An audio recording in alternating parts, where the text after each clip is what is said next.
Assalamualaikum, sir. I am David Imambali, and this is my reflection for our mental health break activity, the Self-Care Digital Journal. My mindful immersion experience is titled Helping My Father and Brother Renovate Our House, and my favorite gratitude entry is I'm grateful for bonding time with my mom, and it was special. During the, during the renovation, I focus on my sense. Dahil sir, dahil gina ay nalaw, balik-balik cut nalaw. Yung kunting dahil during the renovation, I focus on my sense. The smell of wood, the sound of hammering, and lot of textures of material we use. Dahil sa paggawa ng bahay or sa pagtulong sa mga gawaing bahay, dapat may senses ka. Tulad sa amin, nag-renovate kami ng aming bahay. Doon napupunta yung smell. Dahil sa may iba't ibang uri ng kahoy na mabaho at masakit sa ilong. Ang ginamit ni Papa para sa mga kahoy na lalagay sa aming bahay ay magaganda at hindi mabaho. And papasok din yung tunog. At saka gagamitin natin yung tenga.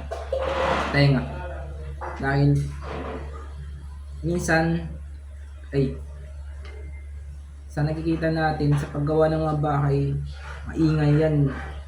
Martilyo doon, martilyo dito. And in the lot of texture of materials we use. Dito, may ginagamit kami mga material na tulad ng semento, hollow block, bakal, saka iba pa mga matitigas lahat. Mga kailangan talaga sa pagpatayo ng bahay. And even though it was hard work, I felt peaceful because I was helping my family and contributing to something meaningful. Minsan ay kahit na masakit sa katawan, kahit early gigising, tapos matutulog ko na masakit yung katawan or malugis sometimes,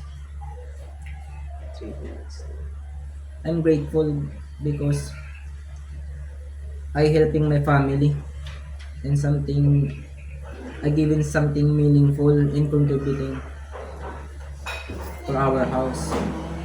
And I realized that mindfulness can be happen not only when you're quiet, but even during moments of action and teamwork. Sa question naman sir, which activity helped you the most and why? For me sir, the mindful immersion helped me the most because it made me realize that simple acts like helping my family can bring peaceful and fulfillment. And I learned to focus on the present moment, to appreciate the small details around me.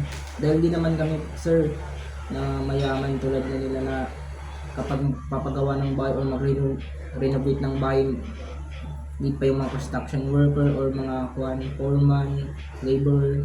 Kami lang yung gumagawa kasi need namin yung pera para hindi na may gastos sa iba. And sa question number 2 naman, what is one concrete commitment you will make to your mental health after the break? My commitment naman sir dito is to continue practicing mindfulness and gratitude every day, especially through the helping others, spending time with my family, investing we needed. I also remember to stay calm and thankful even the things get difficult. Ano naman dapat sir dito sa buhay natin, sa araw-araw gigising dapat nagti-thankful, sa dumadating na thankful din, anong napapala natin thankful din, and appreciate everything around.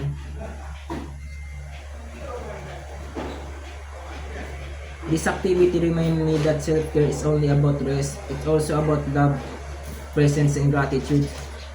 Di lahat ng di lahat ng tinatawag na dito sir na self-care is only about rest lang or gagala, something like that. Dito, para sa akin sir, it's about love, presence, and gratitude. Wassalamualaikum sir, that's all.